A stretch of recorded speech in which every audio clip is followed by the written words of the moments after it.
for the youth. It's a very structured opportunity because Japan today offers a structured pathway for the youth especially under their specialized skill worker program. So my urge to the youth will be that to become Japan ready, the basic ingredient is, of course, learning Japanese language and also the Japanese culture and becoming Japanese fit to be able to work with Japanese organizations, whether in Japan or anywhere in the Three world. things, tinita bostu, skill, dakhota, language, Japanese bhasha, and culture, etiquette, Japanor. Now, Mr. Gupta, where will they learn those three things?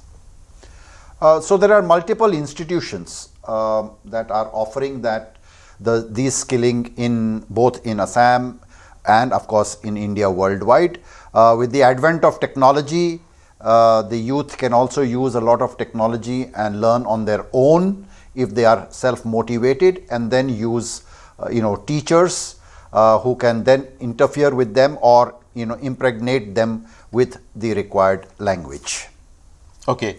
মই পুনৰ আপোনাৰ ওচৰলৈ আহিম মই mister Deshmukh আপোনাৰ ওচৰলৈ আহিব বিচাৰিছোঁ as far as Assam is concerned what are the initiatives taken by your Indo-Japan Business Council towards training or towards imparting training to our youth so that they can become Japan ready as said by Mr. Gupta? So as an Indo-Japan Business Council we are bilateral chamber, so our more focus is industry and businesses. So support the industries and businesses on both the side. That means in Japan as well as in India. So one thing we recognize that if business has to be really successful happen between the two countries, what we need is a set of people who not only have a skills but they understand the culture, the business culture, the working culture, how things work. And so we started working on multiple layers, and so far we supported many small businesses here in Assam. But while doing so, what we realize is that if Assam has to attract a lot of investment and businesses from Japan, or if Assamese students are aspired to go and work in Japan, one thing is required is a ecosystem, total ecosystem, not only few people learning language from here and there in some schools, but what we need is students, we need teachers, we need industry to hire them, we need somebody to impart the cultural understanding of working with or in Japan. So recently we start with the help of Japan Foundation, which is a government of Japan's agency. We sign an MOU with them and a tripartite MOU with Japan Skill University. And we take a very unique program which will be starting from tomorrow. Assam Skill University. Yes. And it will start from tomorrow. It is teachers development program. So it means we are going to select people from student from Assam, teach them the Japanese, and then teach them the skill, how to teach Japanese. So make them a Japanese teacher who will work in a local ecosystem. Okay, your first initiative is to create teachers in Assam. Right. I'll come back to you in some time. I'll go to Professor Shaw. Professor Shaw, thanks for giving us this time from your busy schedule. So, how do you see the recent development? Japan is interested in investing and opening coming to Assam and investing in Assam. So how do you see the recent development? How can the youth of Assam take this opportunity and get engaged with Japanese companies that would come to Assam or elsewhere in Northeast? Thank you very much. I fully agree with my two previous speakers. Rajiv ji and Siddharth ji, both of them are very good friends, and I've been following their work very closely. So what they have just mentioned, that's fully relevant. I'd like to add a couple of more points. Japan is not just like going to US or going to Europe or going to Australia. Japan is still a very, I will say, not that much heterogeneity. So it's a rather still homogeneous culture. And to go there in Japan and to be embedded into the society, I will say that apart from the technical competency, language proficiency, and cultural understanding, there are two things which are required. One is you need to have a very strong passion or love for that particular country. That then only you can actually stay there a little bit longer time. I'm living there for the last 32 plus years. Okay. So I think the passion is very important. And another very important thing, especially for the working field, is the professional discipline. All of us, we understand that how Japanese people are disciplined in their life. But when it comes to the professional life, they are even more disciplined. So how we work as a teamwork, like how we work as a team, punctuality, problem-solving skills, continuous learning, these are possibly part of the regular Japanese working condition. I work in the university. Right. This is also applicable for the university. This is also applicable for any company, whether it is small company, big company. So I think combination of that, and possibly in India, we need to create that type of ecosystem where at least I understand that in India, by sitting in India, you cannot learn everything, but at least to give the students or young aspirants at least a sense of what we are talking about, the professional discipline, what we are talking, how they can be more passionate about this. Okay.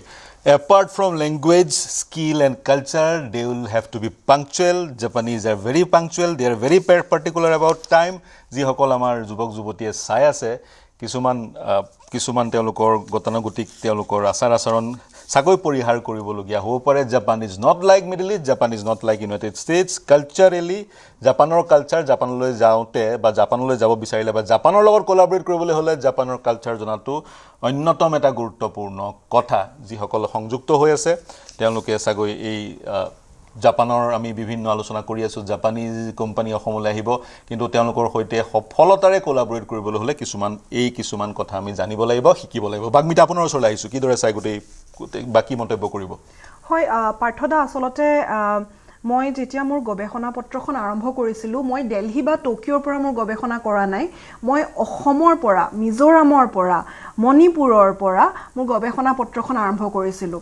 সেইকাৰণে মোৰ কাৰণে দিল্লী বা Tokyo' অসমলৈ কিয় আহিবতকৈ বেছি দৰকাৰী, অসমৰ এজন ছাত্ৰ বা ছাত্ৰী টকিঅ'লৈ কেনেকৈ যাব আৰু তেওঁলোকে টকিঅ'ৰ পৰা কি পাব, এই দুটা প্ৰশ্নহে মোৰ কাৰণে বেছি গুৰুত্বপূৰ্ণ.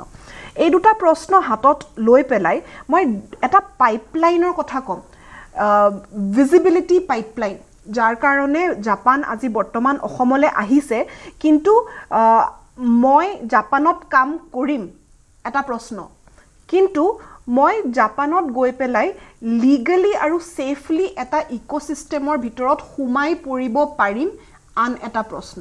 সেইকাৰণে মই পাৰিম নেতকৈ মই পাৰিম বুলি ক'ব লাগিব. পাৰিম নে বুলি কোৱা লগালগ এটা ডাউট ফেক্টৰ আহি যায়. সেই ডাউট ফেক্টৰটোৱে মই ভাবো আমাৰ ল'ৰা ছোৱালীক বাহিৰলৈ যোৱাৰ পৰা বুলি কিয় কৈছে? লিগেল ইক'চিষ্টেম বুলি কিয় কৈছে? লিগেল ইক'চিষ্টেম কিয়নো এজন মানুহ তাত গৈ পেলাই খাপ খাবলৈও কিছুমান ছেফটি মেজাৰ লাগে, আৰু মই ভাবো জাপান এখন এনেকুৱা দেশ যোনে সেই ছেফটি নেটটো খুব ধুনীয়াকৈ প্ৰভাইড কৰে, আৰু সেই ছেফটি নেটটো আমাৰ ল'ৰা ছোৱালীয়ে জানিবলৈ আমি প্ৰথম গ্ৰাছৰুটত আৰম্ভ কৰিব লাগিব আৱেৰনেছ প্ৰগ্ৰেম. বৰ্তমান যোৰহাটত বহি থকা এটা ল'ৰা বা ধুবুৰীত বহি থকা এজনী ছোৱালীয়ে জাপানলৈ যাবলৈ সেই ৰাস্তাটো কি, সেই ৰুটটো কি, সেই ৰুটটো জানিবলৈ কি কৰিব লাগিব যে আমি ষ্টাৰ্টিঙতে আৱেৰনেছ স্প্ৰেড কৰিব লাগিব. চ' উই হেভ টু টক এবাউট যে কি কি স্কিলছ লাগে. প্ৰথম হ'ল লেংগুৱেজ, ভাষা. আমাৰ স্কুলবোৰত ইণ্টাৰনেশ্যনেল লেংগুৱেজ আজিকালি শিকায়, এটা মানে আপোনাৰ কম্পালচৰি ৰিকুৱাৰমেণ্ট হৈ গৈছে, কিন্তু তাত জাৰ্মান, বা আপোনাৰ জাপানিজৰ গুৰুত্ব কম দিয়া হয় জাপানিজৰ গুৰুত্ব কম দিয়া হয় কিন্তু বৰ্তমান মই ভাবো যে আমি গ্ৰাছৰুট লেভেলৰ পৰা যদি আৰম্ভ কৰো এই গ্ৰাছৰুট লেভেলত আমি হেকিখন দেশৰ ভাষা ল'ৰা-ছোৱালীক শিকাব লাগে যোনকিখন দেশে বৰ্তমান অসমত ইন্টাৰেষ্ট দিছে হল মই আপোনাৰ কথা ললো কিন্তু এটা আপোনালোকে সকলোৱে কৈছে কালচাৰৰ কথা গুৰুত্ব দি আছে মই ধৰিলো জাপানৰ যিটো আচাৰ আচৰণ বা সংস্কৃতি কিছু পৃথক তেওঁলোকৰ মানুহবোৰৰ যি মানসিকতা সেয়াও কিছু পৃথক বুলি ক'ব বিচৰা হৈছে কিন্তু গ্লোবেলাইজেশ্যনৰ দিনত আমি ইমান গুৰুত্ব কালচাৰ শিকোৱাৰ ক্ষেত্ৰত কিয় দিছো য'ত অসম বা ভাৰতবৰ্ষৰ লোক বিশ্বৰ সকলো প্ৰান্তত আছে সাকসেসফুলি তেওঁলোকে কাম কৰি আছে কিয়নো পাৰ্থদা মই এইটোক এটা এনেকুৱা লেন্স দি পেলাই চাওঁ লোকেলাইজড অৱেৰনেছ সো অসমৰ ল'ৰা এটা যেটা জাপানত গৈ পেলাই কাম কৰিব হি অকল জাপানৰ কালচাৰটো লৈ থকা নাই হি অসমৰ কালচাৰটোও জাপানলৈ লৈ গৈ পেলাই আছে সো যেতিয়া আমি এছিমিলেট হওঁ যোনটো কালচাৰ আমি লগত গৈ আছো সেইটো আমি এৰি নিদিওঁ কিন্তু Japan is a country who is culturally very sensitive আৰু এই কালচাৰেল চেনচিটিভিটিটো তেওঁলোকৰ অকল নিজৰ কালচাৰটোক লৈ পেলাই নাই বেলেগ কালচাৰক লৈ পেলাইও আছে সেইকাৰণে যেতিয়া কোনোবা এজন মানুহ তাত কাম কৰিবলৈ যায় তেওঁলোকে বিচাৰে যে তেওঁলোকৰ সেই কালচাৰটোৰ লগত যাতে তেওঁলোক সেই মানুহজন জাপানিজ কালচাৰেলি সেনসিটিভ সংবেদনশীল এটা জায়গা সেই কাৰণে মই একেটাই প্ৰশ্ন মই ৰাজীৱ গুপ্তা জি আপোনাৰ ওচৰলৈ আনিব বিচাৰিছো we are seeing why are we seeing Japan in isolation we are giving so much of emphasis on Japan's culture whereas people from Assam people from India have been going to many other countries and they are successfully established there and contributing there to their growth to the growth of that country so why is culture that important we need to teach Japanese culture to Assamese youth for as good as 10 months or 1 year so that they go to Japan. Why is culture that important? They can go to Japan first and learn the culture there also. No, so I think fitting into a Japanese society has two very important elements. One is definitely language and second is the assimilation requires the cultural fitness. We can't go there and behave the way we think we need to behave or we are doing it in India. So, for example, there is a discipline of time. There is a discipline of how you behave in any environment. There is a way that you sort of have gratitude towards what you are given. There are multiple behavioral habits that people are not aware and they think well, in India we have chalta hai attitude. I think that is something that doesn't work in Japan. So we have to at least sensitize the youth. Both, of course, they have to learn the language, as I said, but sensitize the youth with those cultural aspects so that when they reach there or they work with any other Japanese anywhere in the world, including organizations in India, they are sensitive enough to be able to understand that this is how the Japanese will behave. And it's very important to imbibe that so that they are able to fit in very fast. Fit in that culture. At the same time, when Japanese companies will be in Assam, so those who will be employed in those companies, they will also have to know at least some basic understanding of Japanese language, culture, etc. Yes. So my question to you is now someone from Dhemaji, someone from Lakhimpur would like to know how to learn Japanese. Where do I go and apply for to learn Japanese? What are the scopes? What are the sectors I can get the job? Or what are the skills I need to learn? Where do I learn? All those basic questions that will come to their mind. So they will look for the answers. Yeah, sure. So if people can. So I run an enterprise under the banner of Youth for Japan with the company's name as J6. We offer this whole program which is both for direct for job as well as just for learning Japanese language. For the youth and through the show I would like to appeal to them that you can always go to our website, register there, you'll get all the details. We have regular batches starting if not on a quarterly basis but at least on a 6-monthly basis.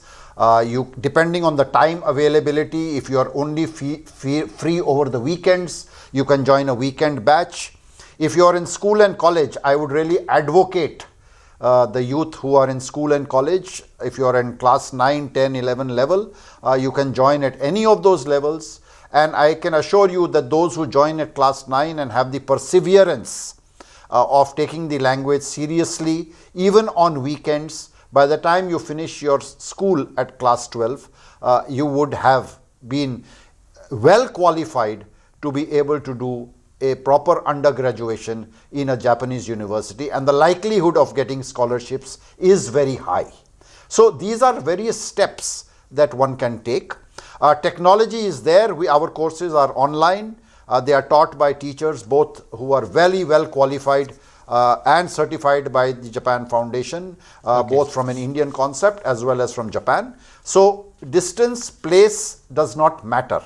Sitting at home, you have to be motivated to really plug in and say that I want to be in Japan 4 years from now, or 5 years from now, or 3 years from now. I want to be in Japan. Heitu motivation লাগিব আৰু জতে বহি আছে আপোনালোকে যিখিনি তথ্য দিলে বা পিছতো আমি সেই তথ্যখিনি আপোনালোকক প্ৰদান কৰিবলৈ চেষ্টা কৰিম।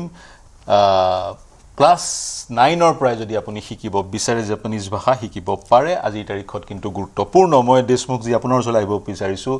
Why is Japan so interested in Assam? So that is also one question that is there. So how do you see this? Why is Japan so much interested in Assam? Why the companies, Japanese companies, automobile and other companies, they are looking into Northeast? Maybe this question sounds good to us, why Japanese companies are interested in Assam. Yeah. But Japanese companies today are interested in India. And definitely they are interested in Assam because they are also interested in India, and they are going beyond those traditional hubs like Gurgaon, okay, or Chennai, or very earlier days near Pune, this huge automobile industry. They are exploring, and they suddenly found that Assam has a great potential.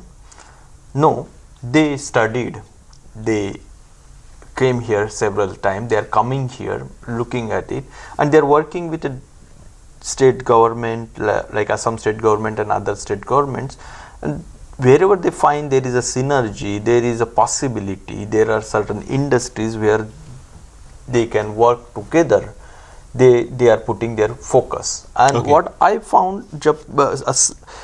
Assam is traditionally always not looked from the very modern industries earlier, but now Assamese youth as well as probably the entire region is showing the potential for the many other industries such as nursing care, elderly cares, okay, food processing, most importantly the food processing, food services, right? This is a great industry which actually Assam can serve greatly, agriculture and fisheries, hospitality, accommodation, this kind of industries traditionally, because Northeast youths are always in a service industry, so that those industries are best fit for Japan's current need. Then construction, infrastructure support, automobile maintenance, and now we are seeing the IT, digital service, and the most importantly semiconductor.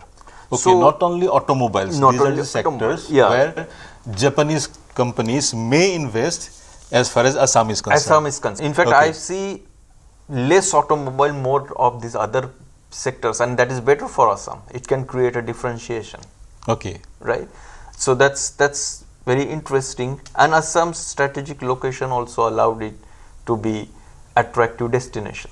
Assam's strategic location. So as and when we talk about Japan, we talk about Toyota, but we need to go beyond Toyota, and these are the sectors. Eibur khondo, jibur khondot Japane invest korar purno সম্ভাৱনা আছে আৰু আমাৰ যুৱক যুৱতীৰ সেই পটেনশিয়ালটো আছে, কিন্তু দুটা কথা, two things. এটা হৈছে আমাৰ যুৱক যুৱতীয়ে জাপানত গৈ নিয়োজিত হ'ব, লয়ু স্কিলৰ লাগি যিবোৰ স্কিল বা দক্ষতাৰ প্ৰয়োজন হ'ব, জাপানী কোম্পানীবোৰ যেতিয়া ভাৰতবৰ্ষলৈ আহিব, অসমলৈ আহিব, তেতিয়া জাপানী কোম্পানীবোৰৰ যিবোৰ হায়াৰ আপছ থাকিব সেইবোৰতহে জাপানী সকল নিয়োজিত হ'ব মিডল লেভেল তলৰ লেভেলত অসমৰ যুৱক যুৱতী নিয়োজিত হোৱাৰ সুযোগ পাব কিন্তু নিয়োজিত হ'বলৈ হ'লে কিছুমান বিশেষ দক্ষতাৰ প্ৰয়োজন হ'ব I said when Japanese companies will come to Assam only there will be some higher up jobs which will be occupied by Japanese or maybe some high skill person from other parts of the country middle level and lower level those will be most likely in more likelihood occupied by the people of Assam and for that they need certain skills they need to be taught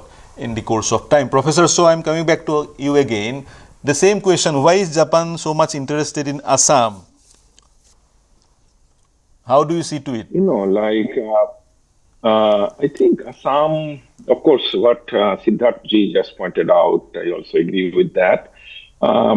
You know, Assam occupies a very strategic position, and I often say that it's the confluence of India's Act East policy as well as Japan's free and open Indo-Pacific vision, which was the vision of Prime Minister Abe. So, and Assam actually is strategically located in that bridge between this Act East policy and the Indo-Pacific. And of course, with its strategic position, the link to Bangladesh, Myanmar, and through that, the ASEAN countries, because Japan has been traditionally very, very strong commercial link, business link, cultural link, educational link with ASEAN countries, and it stops at Myanmar. So I think Assam is possibly geographically into that particular strategic geographic location. But apart from that, yes, what Siddharth just pointed out, I think I will say maybe 4 or 5 specific sectors where Japan put strategic interest in, especially in the Northeast. One is definitely the infrastructure, already seen different phases of investment. That's number one. Number 2 is the renewable energy part. Japan, if you look at a few years of Japan's policy, specific broadly with India, specifically with Northeast, I think again renewable energy becomes one of the very important things. The third one is more like the agro processing. I'll come to you again.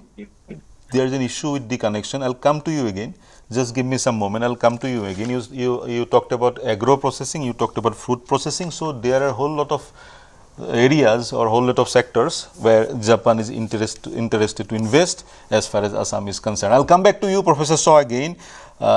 মই বাগমিতা আপোনাৰ ওচৰলৈ আহিব বিচাৰিছোঁ so আপুনি কি মন্তব্য কৰিব বিচাৰে প্ৰথমতে মোক এটা কথা কওক সেই প্ৰশ্নটো তেওঁলোকৰ ওচৰলৈ আহিম জাপানীজ ভাষা শিকাটো কিমান টান বা কিমান সহজ জাপানীজ ভাষাটো যি ধৰণে মেণ্ডাৰিন ভাষা এটা সিম্বলৰ ওপৰত ভিত্তি এলফাবেটিকেল নহয় সিম্বলিক সতিকে আমাৰ ল'ৰা ছোৱালীয়ে কিমান সময়ত সেই ভাষাটো শিকিব পাৰিব হয় পাঠদা আসলতে যিকোনো ভাষা শিকিবলৈ প্ৰথমটো অলপ ডেডিকেশন লাগিব আপুনি সেই ভাষাটোক অলপ সময় দিব লাগিব এনে মই এটো নকওঁ যে এসপ্তাহৰ ভিতৰত শিকাটো পসিবল হয় কিন্তু এবছৰৰ ভিতৰত মই ভাবো খুব ধুনিয়াকৈ আপুনি শিকি ল'ব পাৰে মই যেতিয়া আৰম্ভ কৰিছিলো তেতিয়া মোক 3 মাহৰ এটা কোৰ্স লাগিছিলে বেসিক জাপানীজ খিনি শিকিবলৈ মানে এজন মানুহক যদি কাইলে মই জাপানৰ পৰা আহা মানুহ এজনক লগ পাওঁ তেওঁ যদি মই জাপানীজত গ্ৰীট কৰিব পাৰো মোৰ ইন্ট্ৰোডাকশন টু জাপানীজত দিব পাৰো সেই বস্তুখিনি শিকিবলৈ কিন্তু আপোনাক 3 পৰা 4 মাহৰ সময় মোৰ হিচাপত যথেষ্ট প্ৰথম কথা দ্বিতীয় কথা হল আজিৰ যুগত ইমান টেকনলজিক্যাল এডভান্সমেন্ট আছে ইমান social media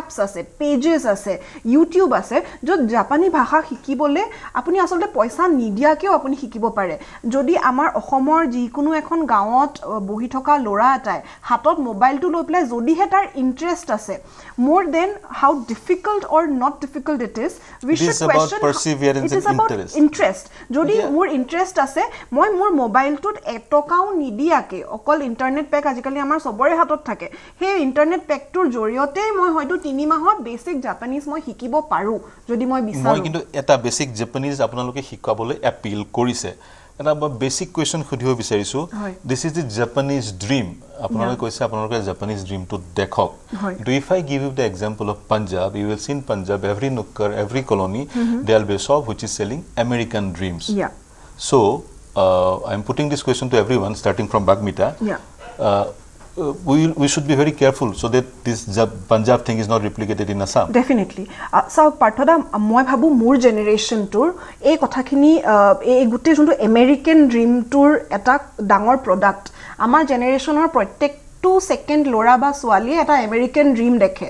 But I think ami eta he westor lens khonor pora olop atori ahibo hoise. Moi ei bostutuk eta Asian framework dipele saw. Asia eta geographically eta enuko eta region jot amar culture bohukhini match hoy. Amar language bohutkini ami acquire koribo paro, similarity ase. Amar food বহুতখিনি similar হয় so এশিয়াত যদি আমি চাও এই এশিয়াৰ ভিতৰতে থাকি পেলা আমি যদি মাইগ্ৰেট কৰিব পাৰো এটা যদি আমি এশিয়ান ড্ৰিম মই অকল জাপানিজ ড্ৰিম বুলি নকওঁ if we can locate an Asian dream for our students, I think it would be much fruitful than the Western, the European or US dream that we have been selling them for years. One thing. Second thing, moi bhabu je amar jontu sensitivity. Amar lora silikinik ami agote moi কথাটো বহুবার কওঁ যে আমাৰ গাঁৱৰ এটা লৰাই সবতকে ডাঙৰ হেতু সপোনটো প্ৰথমতে কি দেখে যে আমি গুৱাহাটীলৈ আহিম এবাৰ গুৱাহাটীলৈ অহা পিছত তেওঁ ভাবে যে মই দিল্লীলৈ যাম অকল দিল্লীলৈ যোৱাৰ পিছতহে আগৰ দিনত এনেকুৱা হৈছে যে বাহিৰতো যে এখন দুনিয়া আছে তেওঁলোকে গম পাইছিলে কিন্তু বৰ্তমান আগতেও মই কওঁ যে তিনচুকীয়াত বহি পেলাইও তল এফালে ধুবুৰীত বহি পেলাইও এটা লৰাই বৰ্তমান ভাৰতৰ পৰা বাহিৰত যোৱা সপোনটো দেখিব পাৰে দ্যাট ইজ ফাইন জাপানলৈ যোৱাৰ সপোনটো দেখিব পাৰে আৰু আমি ইয়াতে এতিয়া গভৰ্ণমেণ্টেও জাপানিজ শিকিবলৈ সেই সুবিধাসমূহ দিছে বা ইণ্ডো জাপান বিজনেছ কাউন্সিলৰ সেই সুবিধাসমূহ দিছে কিন্তু মই এটা কথা কৈছো আমাৰ শিক্ষাৰ্থীক আমাৰ ছাত্ৰ-ছাত্ৰীক দে উইল নিড সাম মোৰ clarity as to how much scope is there, what are the size of the jobs that will be available for us, at the same time what are the sectors and what are the skills we need to know. He clarity to karone ami he ecosystem to banabo lagibo jontu Mr. Deshmukhe kole he ecosystem to arambho hobo ekhon schoolor agote ekhon ghoror pora bahut dhonor kotha thake he ghoror pora lora to bharator bahirot ulai jabole kiman khini sokkhoম prothom দ্বিতীয় school খনে কিমান খিনি exposure হে বাচ্চাটোক দিব পারে কিয়নো আমি এটা কথা মন কৰিব লাগিব পাঠদা আমি যেতে কোৰ্স বা কিবা কথা কও বৰ্তমানেও আমাৰ বহুত এনেকুৱা শ্ৰেণী আছে যৰ লৰাছালিয়ে হে কোৰ্সটো বা ট্ৰেইনিংটো এফৰ্ড কৰিব নোৱাৰে তো আমি এফৰ্ডেবিলিটি ফ্যাক্টৰটো গভৰ্নমেন্টে লব লাগিব হয় মই ললো আপোনাৰ পইণ্টটো মই প্ৰফেসৰ শ can you hear me you were talking about these sectors so you were on agriculture agro processing. Yes, I think, can you hear me now? Yeah, I can, yeah. Please go ahead. Yeah, so I was talking about the third sector was this agriculture, agro-processing, food value chain. And also many of the Japanese companies are interested on the bamboo and the forest-based industries. That's the third one.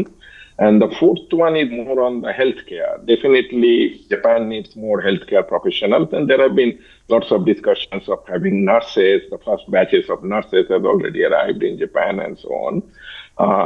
And the last one, actually, which is also very important for Japanese investment, like how we can make this whole infrastructure development more resilient. And I think this resilience term, and what I'm seeing is even in JICA, Japan International Cooperation Agency, or other Japanese ODA, I think making it more disaster climate resilience, which is actually very close to my work. And I've been seeing that there have been lots of interest in coming up. Okay. But I'd like to just very briefly, I'd just like to very briefly touch upon like the issues which we were discussing earlier, that in spite of like this American dream versus Japanese dream, and well, as I mentioned, like Japan possibly will not be an American dream or Canadian dream or Middle Eastern dream. The numbers are different, the areas are different, the cultural contexts are different. So it has to be very, very specific.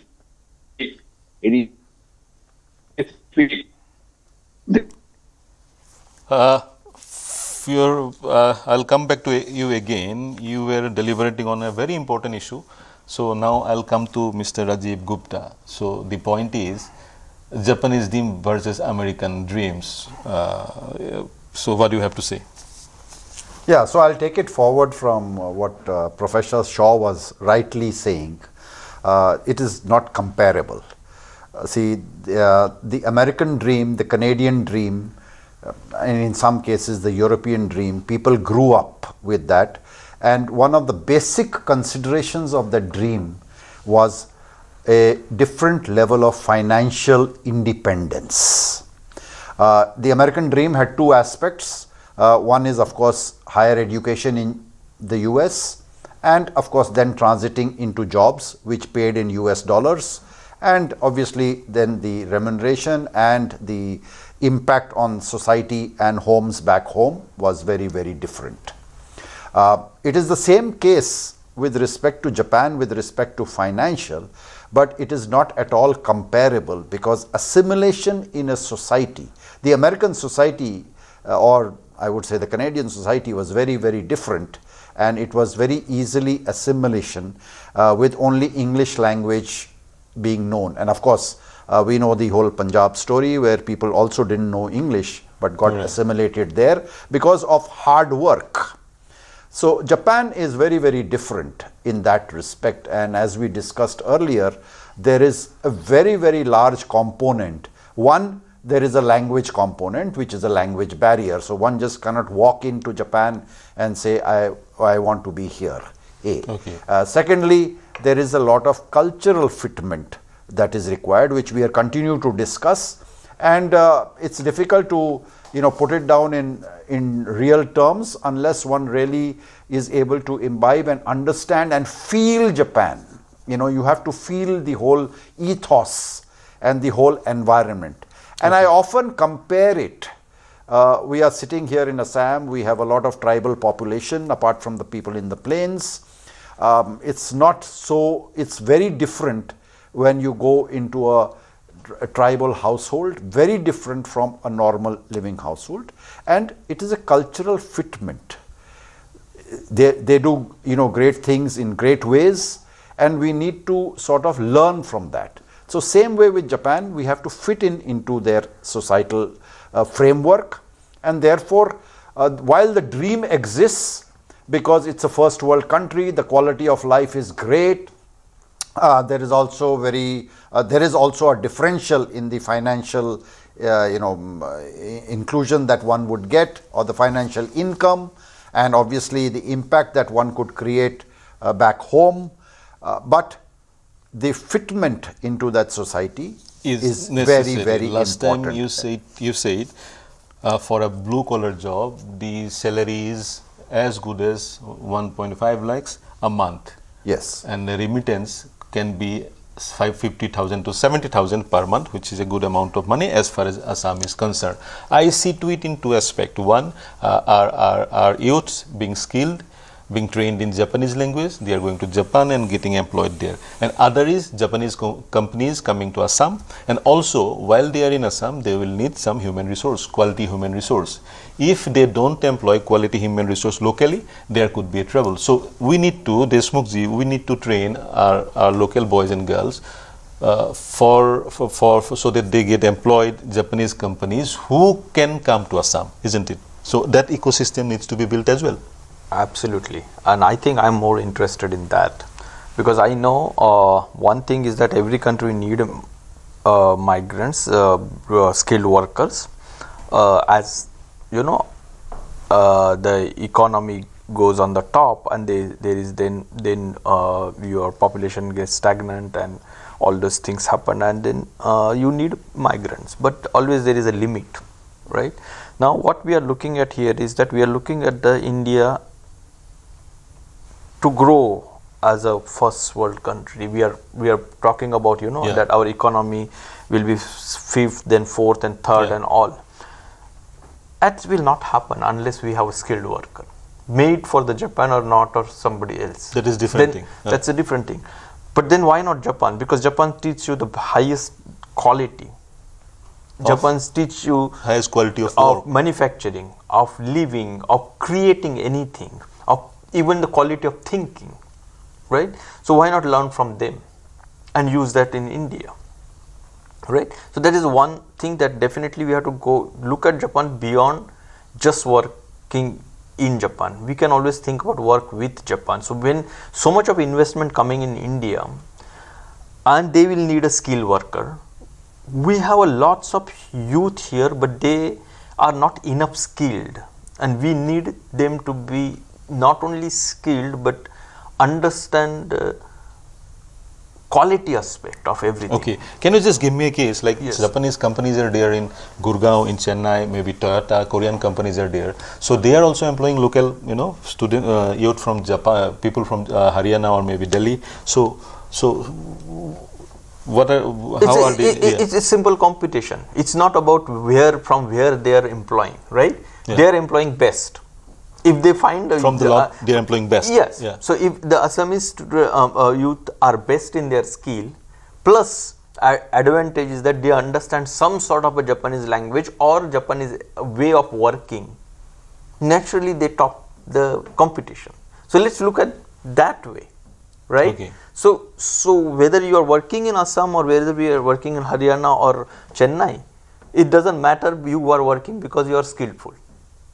Okay. Right, and that skill will be required at your doorstep because so much of investment coming here, and that skill will require other parts of the India, and that skill will even require the rest of the world also.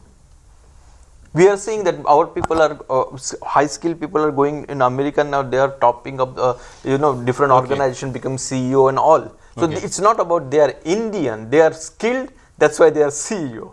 So it's same thing, right? I'll summarize. Your skill will not go waste. If you get the skill, you learn the skill. Apuni jodi skill to hike kamot ahibo. Japanor skill hikile kamot ahibo. If you don't learn the skill, bahiro manhue they will fill in.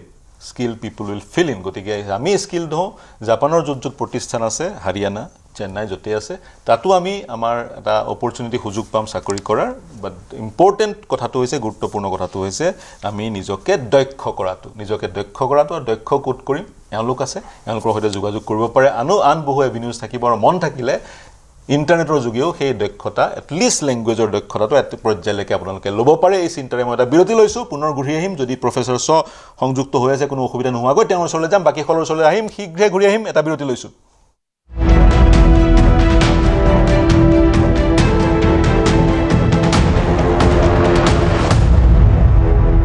যদি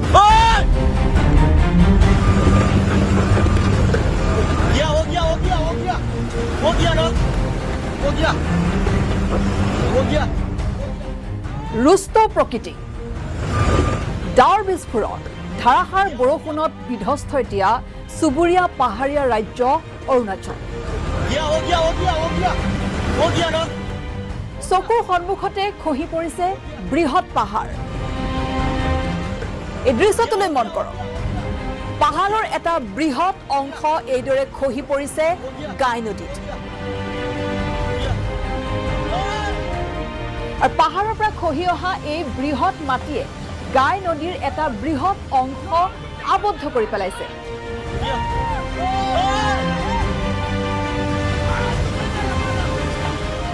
R পাহাড়ৰ পৰা নামি অহা এই বৃহৎ মাটিয়ে গাই নদীৰ এটা বৃহৎ অংশ পুতি পেলাইছে।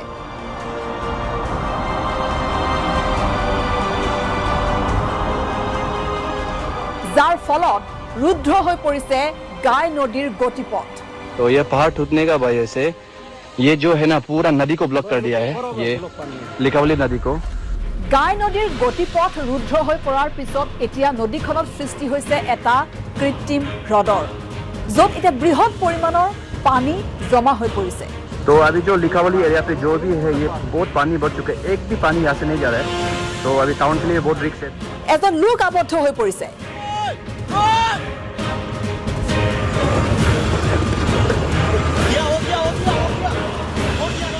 এখন বাইকৰ সৈতে এজন লোক এইদৰে আবদ্ধ হৈ পৰাৰ এই ভয়ংকৰ দৃশ্য বন্দী হৈছে কেমেৰা।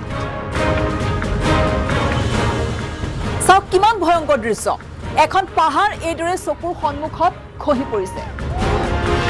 লিকাবালি আৰু মিলনপুৰ সংযোগী বিপদ সংকুল পথছোৱা পাৰ হ'বলৈ লওঁতেই এই অঘটনটো ঘটিল, য'ত দেখা পাইছে এজন লোক এইদৰে তেওঁৰ বাইকখনৰ সৈতে আবদ্ধ হৈ পৰিল।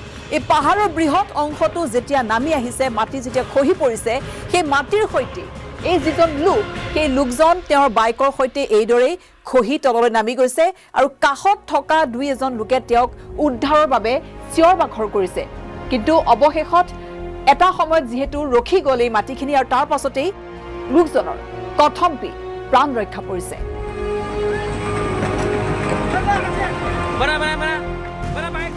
গতিকে আশংকা কৰা হৈছে যে যদি বতৰ বিজ্ঞান কেন্দ্ৰই কোৱাৰ দৰে আগন্তুক দিনকেইটাত যদি ধাৰাসাৰ বৰষুণ হয় যেহেতু ৰেড এলাৰ্ট জাৰি কৰা হৈছে তেনেহ'লে এতিয়া নামনিৰ যিসমূহ গাঁও আছে সেই নামনিৰ গাঁওসমূহলৈ এতিয়া ভয়ংকৰ বিপদ নামি অহাৰ সম্ভাৱনা আছে কাৰণ সেই যিটো কৃত্ৰিম হ্ৰদ সৃষ্টি হৈছে গাই নদীত সেই হ্ৰদটো যদি ভাঙি যায় সেই হ্ৰদটোৰ পানী যদি বৈ আহে তেনেহ'লে ভয়ংকৰ বিপদৰ সন্মুখীন হ'ব পাৰে এক প্ৰকাৰ বিধ্বংসী বানত ডুব যাব পাৰে এই গাঁওসমূহ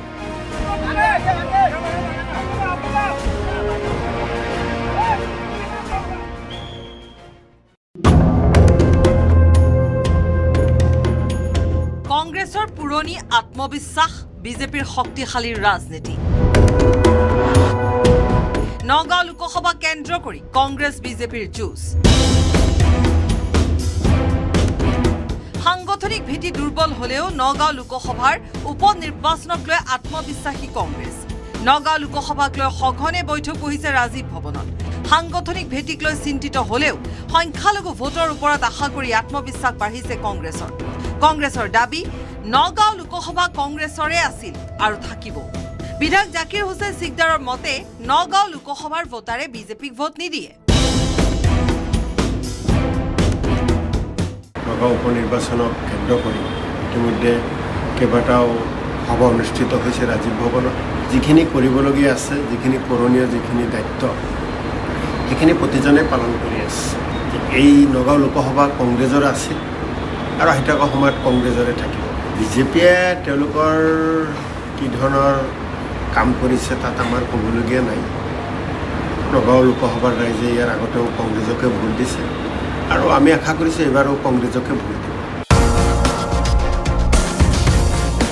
সংখ্যালঘু ভোটক লৈ কংগ্ৰেছ আত্মবিশ্বাসী হৈ থকাৰ বিপৰীতে বিজেপিয়ে আৰম্ভ কৰিছে সমষ্টিটোত শক্তিশালী ৰণনীতি বিধানসভা নিৰ্বাচনৰ ফলাফলৰ পিছদিনাৰ পৰাই সমষ্টিটোক লৈ তৎপৰ বিজেপি সমষ্টিটোৰ অলিয়ে গলিয়ে ঘূৰিছে মন্ত্ৰী বিধায়ক প্ৰাৰ্থিত্ব প্ৰত্যাশী সাংগঠনিক ভেটিৰ বলতে মন্ত্ৰী সুশান্ত বৰগোহাঁইৰ দাবী এবাৰ নগাঁও লোকসভাত কংগ্ৰেছৰ হ'ব বিদায়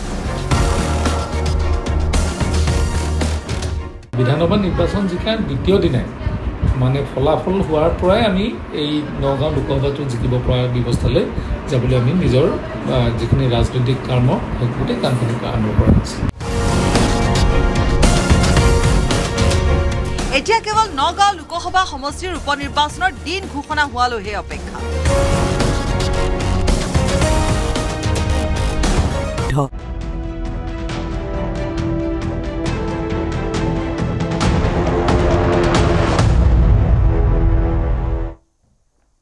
নমস্কাৰ প্ৰিয় দৰ্শক বিৰতিৰ পিছত সকলোকে স্বাগতম জনাইছো মোৰ হাতত 12 মিনিট সময় আছে আমি অসমৰ উদ্যোগীকৰণৰ কথা কৈ আছো সেমিকণ্ডাক্টৰ ইণ্ডাষ্ট্ৰীৰ কথা কৈ আছো জাপানৰ পৰা ডাঙৰ ডাঙৰ প্ৰতিষ্ঠানসমূহৰ মালিক বা ডাঙৰ প্ৰতিষ্ঠানসমূহৰ স্বত্বাধিকাৰী অসমলৈ অহাৰ কথা কৈ আছো কিন্তু আমি কিমান সাজু হৈ আছো জাপানেই হওক বা বৰ্হিদেশৰ সেই প্ৰতিষ্ঠানবোৰ যদি অসমলৈ আহে আমি সেইবোৰক ওয়েলকাম কৰিবলৈ সেইবোৰ কোম্পানী নিয়োজিত হ'বলৈ কোলাবৰেট কৰিবলৈ বা যিবোৰ সেইবোৰ প্ৰতিষ্ঠানৰ সৈতে আহিবলগীয়া এনচিলিয়াৰী ইণ্ডাষ্ট্ৰিজ সেইবোৰ ডেভেলপ কৰিবলৈ কিমান সাজু হৈ আছো বা কিমান জানো আমাৰ বিশ্ববিদ্যালয়সমূহে তাৰ কাৰণে কিমান পদক্ষেপ গ্ৰহণ কৰিছে এইবোৰ কিন্তু এই মুহূৰ্তত পাতিবলগীয়া সকলোতকৈ প্ৰাসংগিক বিষয় মই পুনৰ সকলোৰে ওচৰলৈ আহিম সাগৈ শেষৰটো মন্তব্যৰ কাৰণে মই আৰম্ভ কৰিছো ৰাজীৱ গুপ্তা আপোনাৰ পৰাই হায়াৰ এডুকেশ্যন যিবোৰ ইনষ্টিটিউট আছে universities in Assam what should be their role in the entire ecosystem So I think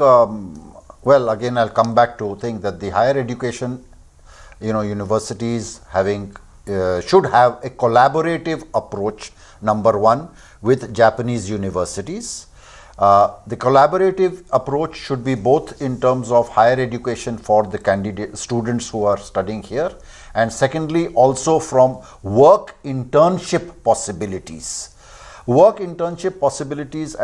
in Japan will help the students to get Of course, again, back to the cultural aspect, as well as when they work in Japan, even for 3 months or 5 months, etc., they will understand the work culture. And secondly, which is of course a primary function, that the higher education institutes should start at least a language center. They have the infrastructure, they have the capability, they have the finance, they have everything that is needed. Yes, we currently do have one big shortage, is that of physical faculty. But teachers, right? Teachers. But if we look at technology, if we can use AI and do a lot of work which we would otherwise be using manual people or additional staff, I'm sure that the higher education universities can get out of the mental mold of having a teacher and a blackboard always in front, and imbibe the fact that technology today can be used to learn the language. We can have teachers worldwide teaching. I have used that in my own enterprise with teachers even teaching from as far as Manila and Philippines. Right. And it's been fairly effective. We trained a batch of people with a teacher all the way from Japan continuously, and all the 20 candidates passed and are in Japan. So I think unless we get out of this mold that where is the teacher quota say, like sort of story, we should, we will never get to that point. At the same time, you can also facilitate teachers from Japan who can teach our students online or something of that sort? Yes, absolutely. So, teachers are available worldwide. Yeah. Okay. We, as Siddharth ji just said, I'm part of also the Indo-Japan Business Council, and we are starting a teacher development program in collaboration with the Japan Foundation and Assam Skill University. And there are already 2 Japanese natives who are in Guwahati, and a 3rd native coming to Guwahati at the end of July. And they are going to develop these teachers from scratch. And one of the Japanese natives who has come is actually based out of Amsterdam. And she has taken up this challenge of coming from Amsterdam to Guwahati. You can imagine the temperature difference when she has landed in Guwahati today. And has taken it as a challenge to actually imbibe this language and create the difference by making these teachers. So I think we should get out of this mold that there is a shortage of teachers, but at least get into the mold that we can learn the language through other means, and today including AI. Today including AI. I'd like to go to Professor Saw. Professor Saw, can you hear me? Professor Rajiv Saw? Yes. You were talking about the Japanese dream, and you were deliberating how Japanese dream is different from American dreams. Yeah, I had to stop you there. Yeah, thank you. Thank you very much. And I apologize for my little bit unstable connection, internet connection. Actually, we have been talking about quite a bit about the rosy picture about Japan, but also we need to think about a few challenges. We have been talking about the skill development, the skilled work, and all this thing. But let's keep in also mind that Japan is not only a totally free market for this. We have already a huge competition. Like there are a huge number of Nepal, Myanmar, Vietnam, Indonesia, the citizen of them, they actually come to Japan and in different types of skilled, semi-skilled, high-skilled labor force. And it has been going there for almost now 15 to 20 years. So we need to start about that. Yes, we are already a little bit behind the schedule, and that's why we need to speed up. We need to really, really speed up, and we need to put something with the skill plus something. And what is that something? Why a Japanese company will invite Indian skilled labor as against labor from Nepal or Myanmar or Vietnam? So I think somewhere that part we need to little bit really, which type of additionality we can bring. And there, in my opinion, maybe I'm wrong, is that, like the Indian mindset is, we have this Jugaad innovation mindset. It has been widely written now and it has been widely accepted. Like some improvised solution, that particular skill you have, which possibly is not there in most of the other countries. Okay. So the Japanese culture of Kaizen, we use this word called Kaizen. Can you hear me? Yes. Japanese culture of Kaizen. Japanese culture of Kaizen. Yeah. Kaizen, which is the quality management, and this Indian mindset of Jugaad. I think that thing needs to be brought together very strongly. You are talking about the Japanese university issue, and like what Indian universities should do, or the Assamese universities should do. I think whenever we talk about the Assamese university, we only talk about the IIT Guwahati. Of course, it's the primary, like the prime institute, and there have been lots of collaboration, double degree programs, and so on. But I think more the second tier, third tier universities should be like the top management of the university should be more sensitive enough to start this type of Japanese language courses, what we were talking about. Professor, Can you hear me? I took your point. I'll have to live with that. We'll have to, in Assam, as far as Assam is concerned, we'll have to think beyond IIT Guwahati. And the second is the apprehension. I'll bring that apprehension to Mr. Desmukh. We'll have to, as usually, Assam is a bit late. Already that vacancy is being filled by Nepalese or the Vietnamese, etc., etc. So you will have to skill the Assamese youth in such a way that they can also compete with those Nepalese or Vietnamese who are already engaged in Japan. So what do you have to say, Mr. Desmukh? Naturally, what Professor Shaw mentioned is we need to create a differentiation. I will not say we are late or we are there first. It is not about the race. It's not about who is first.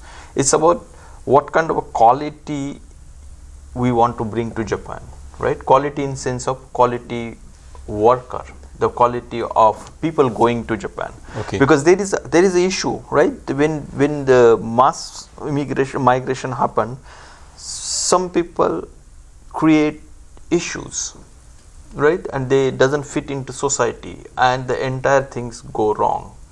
So sometimes we see that resistance in all the geographies that yes. There is some resistance for immigration. So when we talk about India, we still have that very high and fair image in Japan, and they really still looking for us. So what should we do?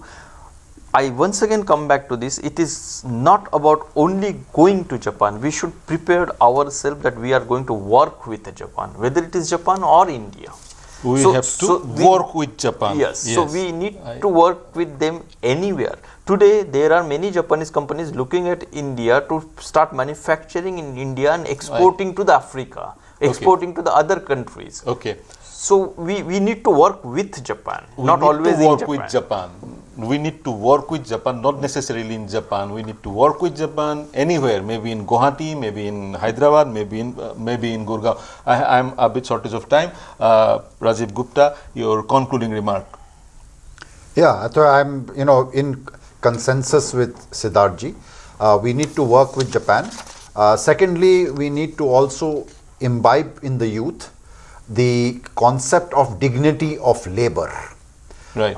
Most of our youth absolutely do not understand that Japan as a country respects every profession in a very, very equitable manner, and therefore it's very important to think that whether I am a driver or whether I am a caregiver, we have a very, very respectable professional status, and it's respected by everybody while you are in Japan. So I think dignity of labor is something is that very has important to be that needs to thought be about. imbibed among our youth. Bagmita শেষৰটো মন্তব্য মোৰ হাতত চাগে খুবেই কম সময় আছে in 15 seconds. শেষত মই এটাই কথা কম আমাৰ যদি গভৰ্ণমেণ্টে এই শ্ব'টো চাই আছে আৰু লগতে parents schools infrastructure anybody any institution who is ৱাচিং দিছ শ্ব' টুনাইট আমাৰ বহুত ভাল ভাল ল'ৰা ছোৱালী বাহিৰত আছে তেওঁলোকক উভতাই আনক এই চিষ্টেমটোৰ লগত ইকুইপ কৰক আমি তেওঁলোকক ট্ৰেইন কৰিব পাৰিম যে কি কি অপৰচুনিটিজ আছে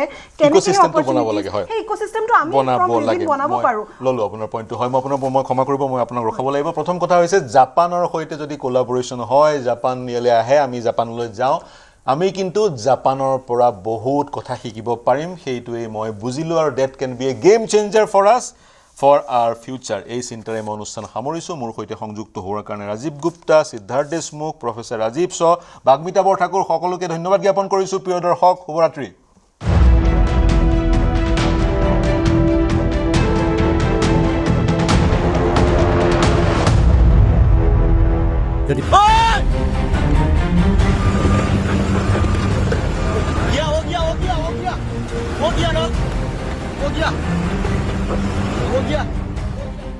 रुष्ट प्रकृति डावर विस्फोरण धारासार बरषुणत विध्वस्त एतिया चुबुरीया पाहारीया राज्य अरुणाचल चकुर सन्मुखते खहि परिছে बृहৎ पाहार এই দৃশ্যটোলৈ মন কৰক পাহাৰৰ এটা বৃহৎ অংশ এইদৰে খহি পৰিছে গাই নদীত আৰ পাহাড়ৰ পৰা খহি অহা এই বৃহৎ মাটিয়ে গাই নদীৰ এটা বৃহৎ অংশ আবদ্ধ কৰি পেলাইছে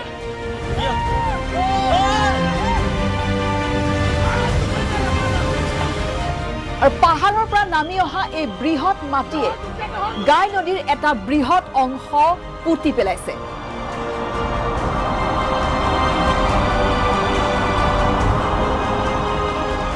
যাৰ ফলত रुद्र हो परिसे गाय नदीर गतिपथ तो ये पहाड़ टूटने का वजह से ये जो है ना पूरा नदी को ब्लॉक कर दिया है ये लिकावली नदी को गाय नदीर गतिपथ रुद्र हो परार पिছত एटिया नदीखনত सृष्टि হৈছে এটা কৃত্ৰিম হ্ৰদৰ য'ত এটা বৃহৎ পৰিমাণৰ পানী জমা হৈ পৰিছে तो अभी जो लिकावली एरिया पे जो भी है ये बहुत पानी बढ़ चुका है एक भी पानी यहाँ से नहीं जा रहा है तो अभी टाउन के लिए बहुत रिस्क है এজন লোক আবদ্ধ হৈ পৰিছে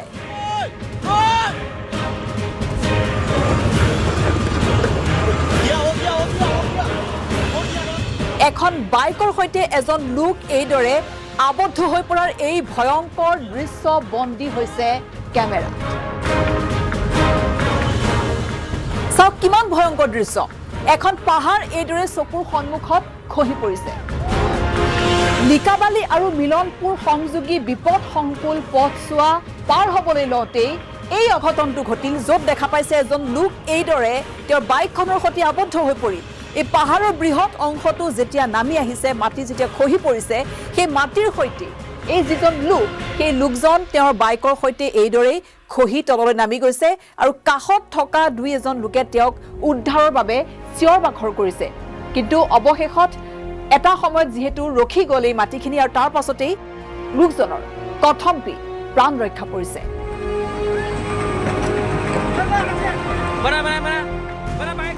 গতিকে আশংকা কৰা হৈছে যে যদি বতৰ বিজ্ঞান কেন্দ্ৰই কোৱাৰ দৰে আগন্তুক দিনকেইটাত যদি ধাৰাসাৰ বৰষুণ হয় যেহেতু ৰেড এলাৰ্ট জাৰি কৰা হৈছে তেনেহ'লে এতিয়া নামনিৰ যিসমূহ গাঁও আছে সেই নামনিৰ গাঁওসমূহলৈ এতিয়া ভয়ংকৰ বিপদ নামি অহাৰ সম্ভাৱনা আছে কাৰণ সেই যিটো কৃত্ৰিম হ্ৰদ সৃষ্টি হৈছে গাই নদীত সেই হ্ৰদটো যদি ভাঙি যায় সেই হ্ৰদটোৰ পানী যদি বৈ আহে তেনেহ'লে ভয়ংকৰ বিপদৰ সন্মুখীন হ'ব পাৰে এক প্ৰকাৰ বিধ্বংসী বানত ডুব যাব পাৰে এই গাঁওসমূহ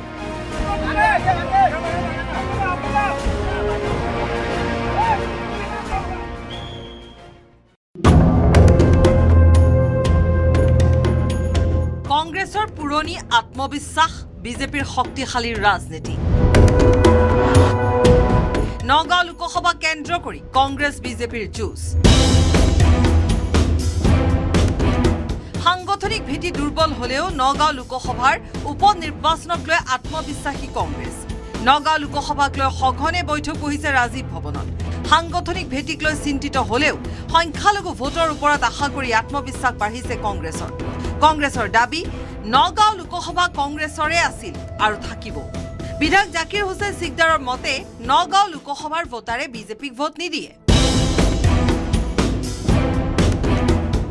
নগাঁও উপনিৰ্বাচনক কেন্দ্ৰ কৰি ইতিমধ্যে কেইবাটাও সভা অনুষ্ঠিত হৈছে ৰাজীৱ ভৱনত যিখিনি কৰিবলগীয়া আছে যিখিনি কৰণীয় যিখিনি দায়িত্ব সেইখিনি প্ৰতিজনে পালন কৰি আছে এই নগাঁও লোকসভা কংগ্ৰেছৰ আছিল আৰু আহিথকা সময়ত কংগ্ৰেছৰে থাকিব বিজেপিয়ে তেওঁলোকৰ কি ধৰণৰ কাম কৰিছে তাত আমাৰ ক'বলগীয়া নাই নগাঁও লোকসভাৰ ৰাইজে ইয়াৰ আগতেও কংগ্ৰেছকে ভোট দিছে আৰু আমি আশা কৰিছোঁ এইবাৰো কংগ্ৰেছকে ভোট দিব সংখ্যালঘু ভোটক লৈ কংগ্ৰেছ আত্মবিশ্বাসী হৈ থকাৰ বিপৰীতে বিজেপিয়ে আৰম্ভ কৰিছে সমষ্টিটোত শক্তিশালী ৰণনীতি বিধানসভা নিৰ্বাচনৰ ফলাফলৰ পিছদিনাৰ পৰাই সমষ্টিটোক লৈ তৎপৰ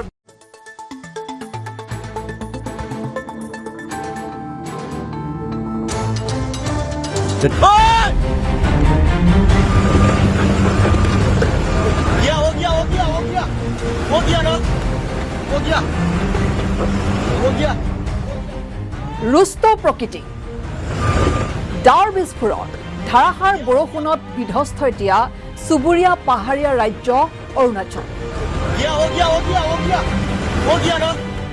चकुर सन्मुखते खहि परिছে बृहৎ पाहार এই দৃশ্যটোলৈ মন কৰক পাহাৰৰ এটা বৃহৎ অংশ এইদৰে খহি পৰিছে গাই নদীত আৰ পাহাৰৰ পৰা খহি অহা এই বৃহৎ মাটিয়ে গাই নদীৰ এটা বৃহৎ অংশ আবদ্ধ কৰি পেলাইছে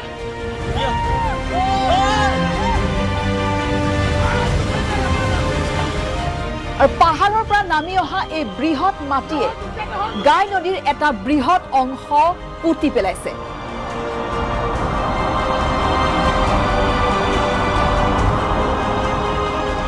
যাৰ ফলত रुद्र हो परिसे गाय नदीर गतिपथ तो ये पहाड़ टूटने का वजह से ये जो है ना पूरा नदी को ब्लॉक कर दिया है ये लिकावली नदी को गाय नदीर गतिपथ रुद्र हो परार पिছত एटिया नदीखনত सृष्टि হৈছে এটা কৃত্ৰিম হ্ৰদৰ য'ত এটা বৃহৎ পৰিমাণৰ পানী জমা হৈ পৰিছে तो अभी जो लिकावली एरिया पे जो भी है ये बहुत पानी बढ़ चुका है एक भी पानी यहाँ से नहीं जा रहा है तो अभी टाउन के लिए बहुत रिस्क है এজন লোক আবদ্ধ হৈ পৰিছে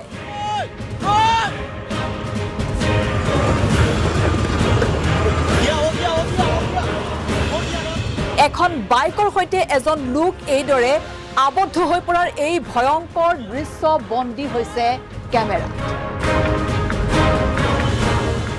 চাওক কিমান ভয়ংকৰ দৃশ্য এখন পাহাৰ এইদৰে চকুৰ সন্মুখত খহি পৰিছে লিকাবালি আৰু মিলনপুৰ সংযোগী বিপদ সংকুল পথছোৱা পাৰ হ'বলৈ লওঁতেই এই অঘটনটো ঘটিল য'ত দেখা পাইছে এজন লোক এইদৰে তেওঁৰ বাইকখনৰ সৈতে আবদ্ধ হৈ পৰিল এই পাহাৰৰ বৃহৎ অংশটো যেতিয়া নামি আহিছে মাটি যেতিয়া খহি পৰিছে সেই মাটিৰ সৈতে এই যিজন লোক সেই লোকজন তেওঁৰ বাইকৰ সৈতে এইদৰে খহি তললৈ নামি গৈছে আৰু কাষত থকা দুই এজন লোকে তেওঁক উদ্ধাৰৰ বাবে চিঞৰ বাখৰ কৰিছে কিন্তু অৱশেষত এটা সময়ত যেহেতু ৰখি গ'ল এই মাটিখিনি আৰু তাৰ পাছতেই লোকজনৰ কথমপি প্ৰাণ ৰক্ষা পৰিছে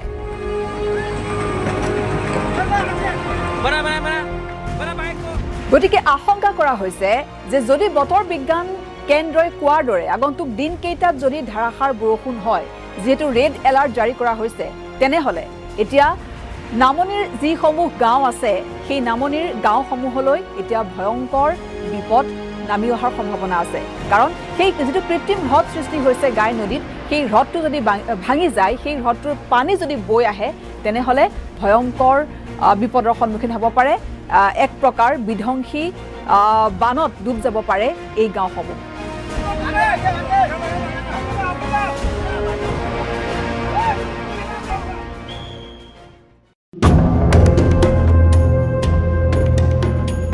কংগ্ৰেছৰ পুৰণি আত্মবিশ্বাস বিজেপিৰ শক্তিশালী ৰাজনীতি নগাঁও লোকসভা কেন্দ্ৰ কৰি কংগ্ৰেছ বিজেপিৰ যুঁজ সাংগঠনিক ভেটি দুৰ্বল হলেও নগাঁও লোকসভাৰ উপনিৰ্বাচন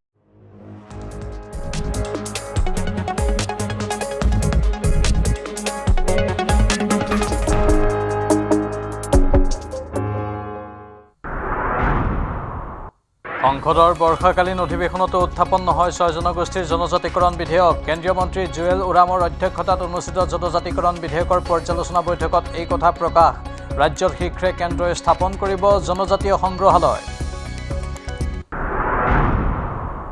গুৱাহাটীৰ খাৰঘুলিত 55 কোটি টকাৰ 37 কেজি সোণ জব্দ ভিক্ষাৰীৰ বেশত থকা পুনেৰ গোল্ড স্মাগলাৰৰ পৰা জব্দ কৰা হয় সোণখিনি গান্ধী বস্তিত এটা ভাড়া ঘৰ লৈ মজুত কৰিছিল সোণ ধৃত সোণ সৰবৰাহকাৰীজনৰ স্বীকাৰোক্তিত ওলাল ম্যানমাৰ মুম্বাই দিল্লী কলকাতাৰ বৃহৎ সোণ চুৰি চক্ৰৰ তথ্য বান বিধ্বস্ত জুনাইত বন্যাৰ্তৰ হাহাকাৰ পানী কমাৰ পাছতো ওলাইছে বোকাময় ঘৰদুৱাৰ আৰু বাটপথ এটুপি খোৱাপানীৰ বাবে হাহাকাৰ বান বিধ্বস্ত এলেকা মাজুলী আৰু পশ্চিম নলবাৰীতো বানৰ তাণ্ডৱ লাহে লাহে ছিকিমতো জাল পেলাইছে সন্ত্ৰাসবাদী সংগঠন ইছলামিক ষ্টেটে পাকিস্তানৰ সন্ত্ৰাসবাদী গোটৰ সৈতে সঘন যোগাযোগত থকা ইছলামিক ষ্টেটৰ এজন সদস্যক গেংটকত গ্ৰেপ্তাৰ কেন্দ্ৰীয় চোৰাংচোৱা দিল্লী আৰক্ষী আৰু উত্তৰ পূবৰ আৰক্ষীৰ সহযোগত NIA গ্ৰেপ্তাৰ কৰে সন্ত্ৰাসবাদীটোক বিশ্বকাপৰ ৰাউণ্ড অফ 32ৰ পৰাই বিদায় ল'লে 4বাৰৰ বিশ্ব চেম্পিয়ন জাৰ্মানীয়ে পাৰাগুৱেৰ হাতত পৰাস্ত হৈ বিদায় নিশ্চিত হৈ পৰে জাৰ্মানীৰ এছিয়াৰ সিংহ জাপানক পৰাস্ত কৰি প্ৰি কোৱাৰ্টাৰত প্ৰৱেশ 5বাৰৰ বিশ্ব চেম্পিয়ন ব্ৰাজিলৰ নেদাৰলেণ্ডক পৰাস্ত কৰি পৰৱৰ্তী ৰাউণ্ডত প্ৰৱেশ আফ্ৰিকা দেশ মৰক্কোৰ হেডলাইন্স আগবঢ়াইছে সানৰাইজ চিকেন কাৰী মছলা ৰন্ধা কৰি তোলে স্পেশাল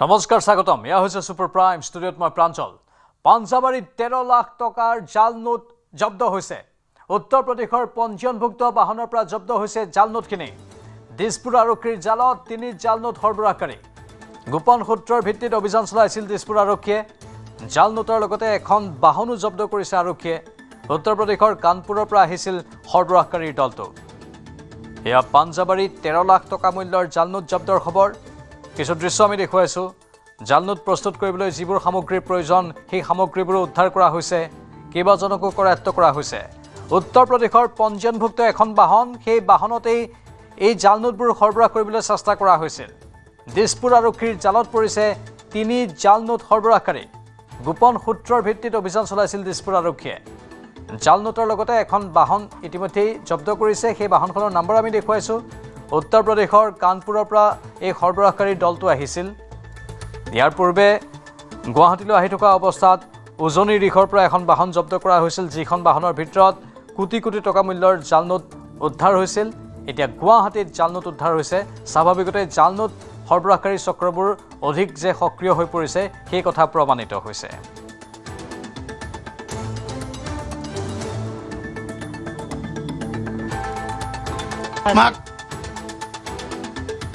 माँ कामाख्या दर्शन करने आया था और कुछ नहीं अब मैं उन्नाव में रहता हूँ अचलगंज डिस्ट्रिक्ट है अचलगंज थाना मेरा 5 ईयर का बेटी है हम लोग ये मैं कल दर्शन करने आया हूँ कहाँ से आया यूपी अचलगंज उन्नाव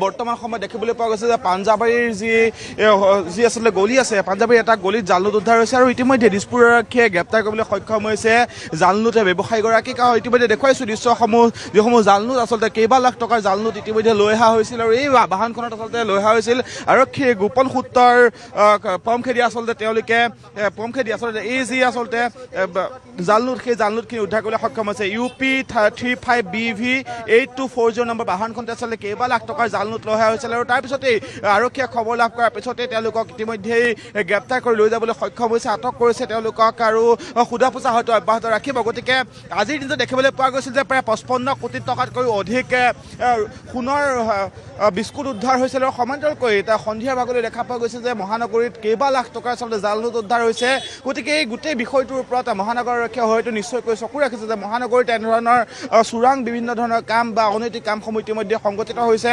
বিভিন্ন ধৰণৰ আচলতে সা সামগ্ৰী বিভিন্ন ধৰণৰ টকা পইচাৰ পৰা আৰম্ভ কৰি জাল নোট সহ ইতিমধ্যে উদ্ধাৰ কৰিবলৈ সক্ষম হৈছে দিছপুৰ আৰক্ষী আৰু সেই সূত্ৰে আহি এই ঠাইত মহানগৰীত যে হোটেল হিমালয় আছে হোটেল হিমালয়ৰ কাষৰ যিটো আচলতে পথ আছে সেই পথটোতে এখন বাহন ৰখাই থোৱা অৱস্থা দিছপুৰকে লক্ষ্য কৰিছিল আৰু তাৰপিছত গোপন সূত্ৰৰ পমখেদি ইতিমধ্যেই তেওঁলোকক গ্ৰেপ্তাৰ কৰিবলৈ সক্ষম হৈছে আৰু কেইবা লাখ টকাৰ আচলতে জাল নোট ইয়াৰ পৰা লৈ যোৱা বুলি খবৰ লাভ কৰিছোঁ গুৱাহাটী বিমানবন্দৰত 2 বাংলাদেশীক আটক নতুন টাৰ্মিনেলত CISFে আটক কৰে বাংলাদেশী দুটাক আটকাধীন এই বাংলাদেশী এগৰাকী মহিলা আনজন পুৰুষ ধৃত ৰাণা মোল্লা আৰু মফুজা আখতাৰ লিমা নামৰ 2 বাংলাদেশী বিমানযোগে মুম্বাইলৈ যোৱাৰ পূৰ্বে আটক হৈছে 2 বাংলাদেশী 2 বাংলাদেশীৰ পৰা উদ্ধাৰ ভাৰতীয় ভুৱা আধাৰ কাৰ্ড বহু আপত্তিজনক নথিপত্ৰও জব্দ কৰা হৈছে 2ৰে পৰা 2 বাংলাদেশীক আজৰা আৰক্ষীক গতাই দিলে CISFৰ দলে কিছুদিন পূৰ্বেও বৰঝাৰ বিমানবন্দৰত আটক হৈছিল আন এটা বাংলাদেশী এগৰাকী যুৱতী আটক হৈছিল এতিয়া আন 2 বাংলাদেশী কৰায়ত্ব হৈছে এনেধৰণে যিকোনো প্ৰকাৰে সীমান্ত দি অসমত প্ৰৱেশ কৰি তাৰ পাছত ভাৰতৰ আন ৰাজ্যলৈ যাবলৈ চেষ্টা কৰে এই বাংলাদেশীবোৰে বিমানৰ আশ্ৰয় লৈ যাবলৈ চেষ্টা কৰিছিল কিন্তু CISFৰ হাতত ধৰা পৰিল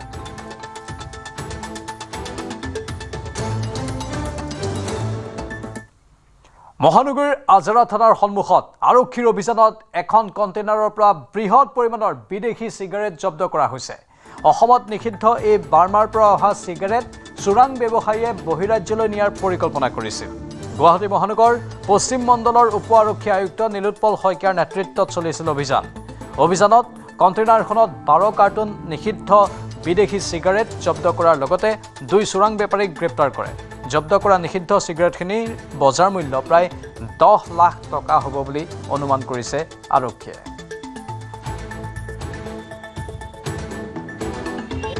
গোপন ইনফৰমেশ্যন পাইছিলোঁ যে এখন গাড়ী কণ্টেইনাৰ ট্ৰাকত এনেকৈ বাৰ্মিজ চিগাৰেট স্মাগলিং কৰি আনি আছে তো ঠিক তেনেকৈ আমাৰ SOG টিম আৰু আমাৰ আজাদ থানাৰ পৰা এটা টিম আমাৰ DCP ৱেষ্ট গুৱাহাটীৰ নেতৃত্বত গঠন কৰা হ'ল আৰু আমি যেতিয়া গাড়ীখন ইয়াতে আহিছিল নাকা চেকিং আমাৰ আছিল আৰু গাড়ীখন ৰখোৱা হ'ল আৰু গাড়ীখন ৰখোৱাৰ পিছত আমি যেতিয়া গাড়ীখন চাৰ্চ কৰিলোঁ তাতে আমি 12 কাৰ্টুন বাৰ্মিজ চিগাৰেট পাইছোঁ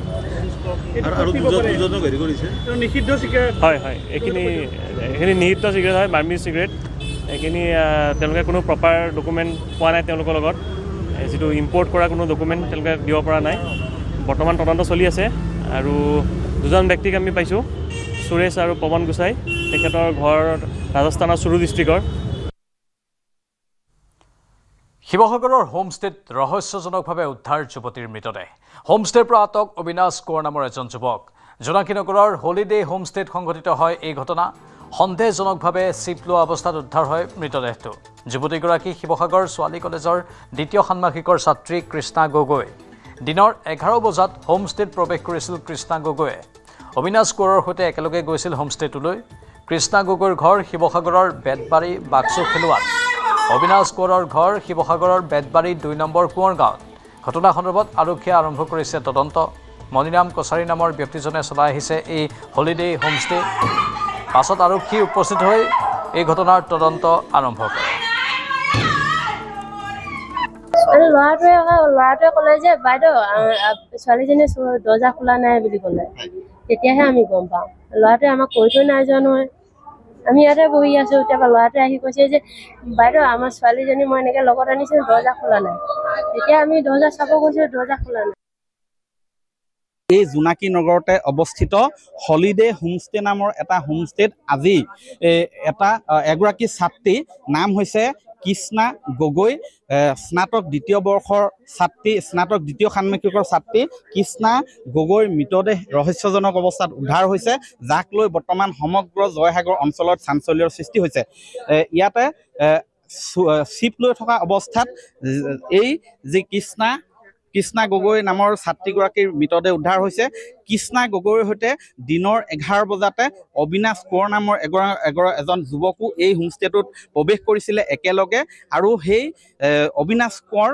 যাৰ ঘৰ হৈছে শিৱসাগৰৰ বাক্সু খেলুৱাত আৰু সেই অবিনাশ কোঁৱৰ কিছু সময়ৰ বাবে দোকানলৈ বুলি ওলাই যোৱাৰ পিছত উভতি অহাৰ পিছতে ইয়াত বন্ধ অৱস্থাত পায় দৰ্জা বন্ধ অৱস্থাত পায় আৰু খুলি প্ৰত্যক্ষ কৰে যে কৃষ্ণা গগৈ মৃতদেহ তাত প্ৰত্যক্ষ কৰে তাৰ পিছতে বৰ্তমান ইয়াত আৰক্ষী আহি উপস্থিত হৈছেহি কিন্তু এতিয়া আটাইতকৈ ডাঙৰ প্ৰশ্নটো হৈছে এই যি ধৰণৰ হলিডে হোমষ্টে এই হোমষ্টেবিলাকলৈ আচলতে কোনো ধৰণৰ যে নিৰাপত্তা নাই কেৱল যে কেতবোৰ ব্যৱসায় ইয়াত চলাই আহিছে সেয়া স্পষ্ট হৈছে ইয়াত স্থানীয় লোক আছে মই জানিব বিচাৰিম কি ক'ব আপুনি স্থানীয় যুৱক হিচাপে নাই স্থানীয় যুৱক হিচাপে আমি এইটোৱে ক'ব বিচাৰিছোঁ এনেকুৱা ঘটনা আমি আগতে হ'ব বুলি অনুমান কৰি আছিলোঁ কাৰণ বাৰম্বাৰ আমি তেওঁলোকক জনাই আছিলোঁ ইয়াত আমি সদায় দেখা পাওঁ বিভিন্ন যুৱক যুৱতীসকল আহে প্ৰায় সৰু সৰু যুৱক যুৱতীসকল ইয়াত আহে আৰু 2 টকামান লোভত মালিক পক্ষই 2 টকামান লোভত ইয়াত আশ্ৰয় দিয়ে আৰু ফলত আজি এই ঘটনাটো হৈছে বুলি আমি অনুমান কৰিছোঁ আৰু আমি এটাই দাবী জনাম স্থানীয় যুৱক হিচাপে আমি ইতিমধ্যে আলোচনা কৰিছোঁৱে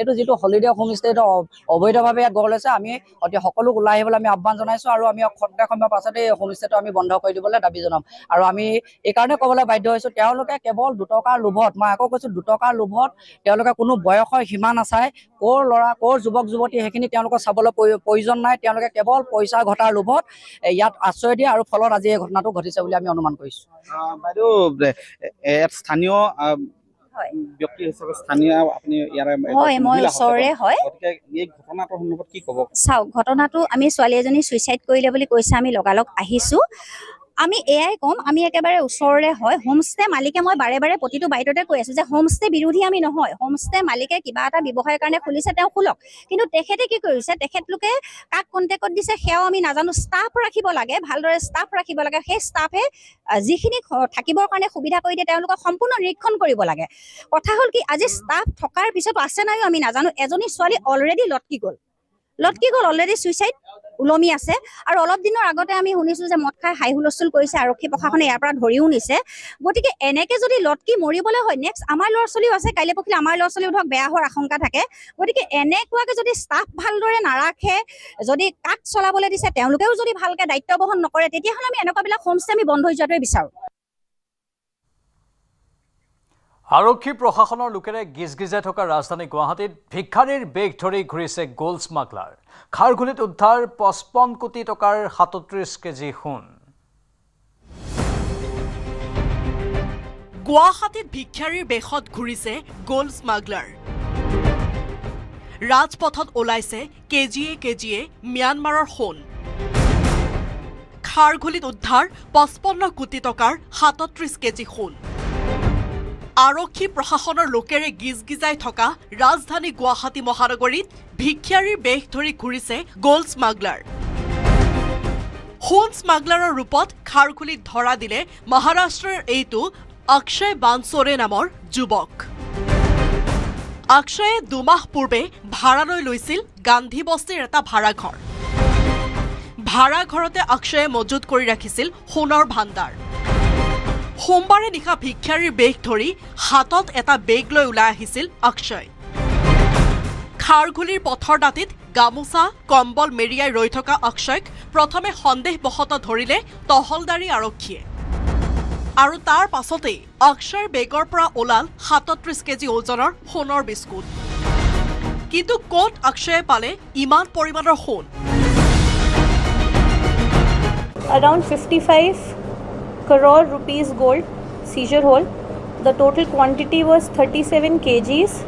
Along with it, around 15 grams of silver nodules, a root sarita phone, Apple iPhone duta 12 and 17 and duta Realme and Samsung sarita phone gute seizure hold. Gara manu asile ekdam normal nisena tate kambal aru gamsa samsa dhari asile tar bagot. Accused naam to asile Akshay Bansode.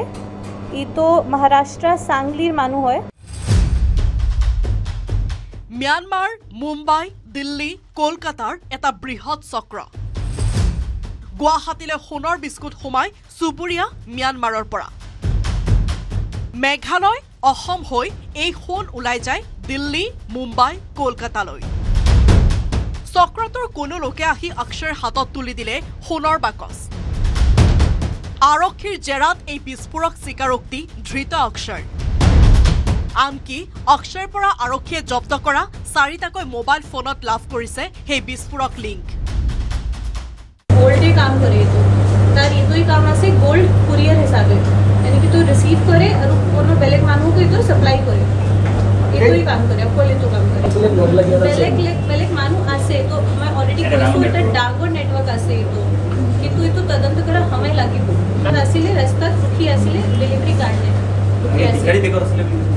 ভিকাৰী নিচিনা এইটো আছে অলপ তাৰ লংগৰা আছে মানুহটো আৰু বেগ এনেকুৱা লৈ আছে মতলব জেনেৰেলি আপুনি না ভাবিব কি এনেকুৱা কাম কৰিব এনেকুৱা লাগিছে ভিকাৰী মানুহ কোনো আছে এইটো এয়াই প্ৰথম ঘটনা নহয় পূৰ্বেও 3বাৰকৈ সোণৰ ভাণ্ডাৰ সৰবৰাহ কৰিছে অক্ষয়ে সোণ সৰবৰাহৰ বাবদ অক্ষয়ে লাভ কৰে লাখৰ ঘৰত টকা গ্ৰেপ্তাৰৰ পিছতে অক্ষয়ক লগত লৈ গান্ধী বস্তিৰ ভাড়াঘৰত লতাশিল আৰক্ষীয়ে চলাই অভিযান কিন্তু অভিযানত একো নাপালে আৰক্ষীয়ে প্ৰশ্ন হয় অক্ষয় কোনে যোগান ধৰে বৃহৎ পৰিমাণৰ সোণৰ বিস্কুট এই বৃহৎ পৰিমাণৰ আসল সোণ স্মাগলিঙৰ আঁৰত কোন ইমানবোৰ নিৰাপত্তা ব্যৱস্থা থকাৰ পিছত কিদৰে ম্যানমাৰৰ পৰা অসমলৈ আহে সোণ সকলো এতিয়া আৰক্ষীৰ তদন্তৰ আঁৰত গুৱাহাটীৰ পৰা দীপাংকৰ দাসৰ report news 18 Assam north east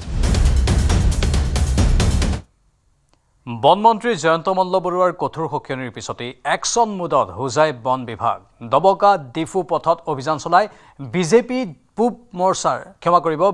যুৱ মৰ্চাৰ হোজাই জিলাৰ উপসভাপতি হিমাদ্ৰী চক্ৰৱৰ্তীৰ শিলভৰ্তি বাহন জব্দ কৰে বন বিভাগে বাহনখনত 10 CMৰ চালান দেখুৱাই প্ৰায় 20 CM বোল্ডাৰ সৰবৰাহ কৰিছিল তালাচীৰ সময়তে বাহনখন জব্দ কৰি দবকা যমুনা উপত্যকা বনাঞ্চলিক বিষয়াৰ কাৰ্যালয়লৈ লৈ যোৱা হয় আৰু তদন্ত আৰম্ভ কৰে বন বিভাগে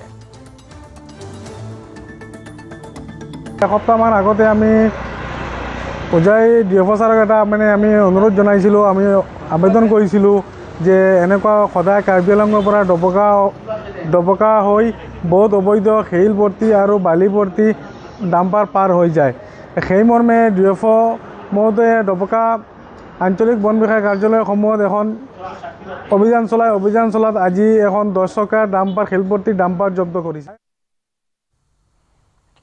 অবৈধ কাঠফলা মিলৰ বিৰুদ্ধে একশন মুডত বন বিভাগ উত্তৰ কামৰূপ হাইলাকান্দি শ্ৰীভূমিত 5টা অবৈধ কাঠফলা মিল উৎখাত আটাইকেইটা স্থানত জব্দ 3খন অবৈধ কাঠৰ দোকান হাইলাকান্দিত জব্দ কৰা হৈছে এটা কাঠ কটা যন্ত্ৰ সামাজিক মাধ্যমত খতিয়ান দিলে বনমন্ত্ৰী জয়ন্ত মল্ল বৰুৱাই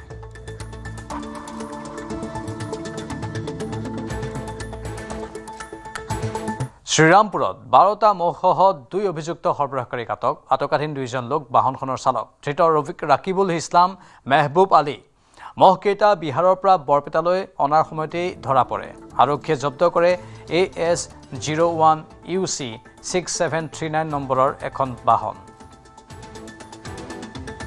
নাম কি ৰাকিবুল ইছলাম ঘৰ ক'ত আপোনাৰ মহিলা ক'ত লৈ গৈ আছিল ক'ৰ পৰা ক'ত লৈ গৈছিল বিহাৰ পৰা আসাম কত বৰপেটা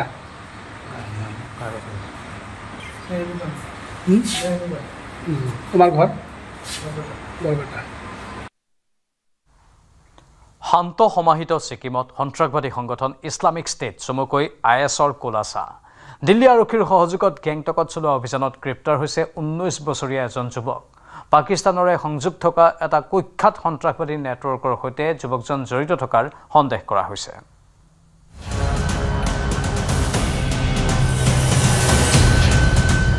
শান্ত ছিকিমত সন্ত্ৰাসবাদীৰ খুপনি কুখ্যাত সন্ত্ৰাসবাদী সংগঠন ISৰ জালত গেংটকৰ যুৱক ৰাষ্ট্ৰীয় নিৰাপত্তা সংস্থা NIA গ্ৰেপ্তাৰ কৰিলে ISৰে জড়িত যুৱকক গেংটকৰ নামনাং অঞ্চলৰ পৰা গ্ৰেপ্তাৰ হৈছে মোহাম্মদ আৰজু নামৰ 19 বছৰীয়া যুৱকজন গেংটক সদৰ থানা আৰক্ষী আৰু দিল্লী আৰক্ষীৰ যৌথ অভিযানত ধৰা পৰিল এই সন্দেহযুক্ত সন্ত্ৰাসবাদী কিন্তু কেনেকৈ পোহৰলৈ আহিল এই সমগ্ৰ ঘটনা ইনষ্টাগ্ৰামৰ এটা গোপন গ্ৰুপৰ ওপৰত আছিল চোৰাংচোৱাৰ চকু গ্ৰুপটোৰ নাম আছিল GIM অৰ্থাৎ গ্ৰুপ অফ ইছলামিক মেম্বাৰ্ছ এই গ্ৰুপটোৰ জৰিয়তেই চলিছিল উগ্ৰপন্থী মতাদৰ্শৰ প্ৰচাৰ চোৰাংচোৱাৰ ইনপুটৰ ভিত্তিত গেংটকৰ এটা বাসগৃহত চলিল আৰক্ষীৰ অভিযান আৰক্ষীয়ে প্ৰথমতে এটা পৰিয়ালৰ 6জন সদস্যক আটক কৰে জব্দ কৰা হয় কেইবাটাও মোবাইল লেপটপ আইপেড আৰু পেন ড্ৰাইভ পৰিয়ালৰ বাকী 5জনক মুকলি কৰি দিয়া হলেও মোহাম্মদ আৰজুৰ মোবাইলে দিলে ৰহস্যৰ সন্ধান ফৰেনচিক পৰীক্ষাত ওলাই পৰিল ভয়ংকৰ তথ্য ভাৰত আৰু পাকিস্তানৰ কেইবাজনো সন্দেহযুক্ত লোকৰ সৈতে চলিছিল আৰ্জুৰ বাৰ্তালাপ উগ্ৰপন্থীৰ পুঁজি যোগান সন্দৰ্ভতো চলিছিল আলোচনা আনকি ChatGPTৰ সহায়ত উগ্ৰপন্থী মতাদৰ্শৰ চৰ্চা কৰিছিল আৰ্জুৱে ছিকিমৰ ভৌগোলিক অৱস্থিতি অতি স্পৰ্শকাতৰ তাৰে সুবিধালৈ ISে সন্ত্ৰাসবাদীৰ জাল পেলাইছিল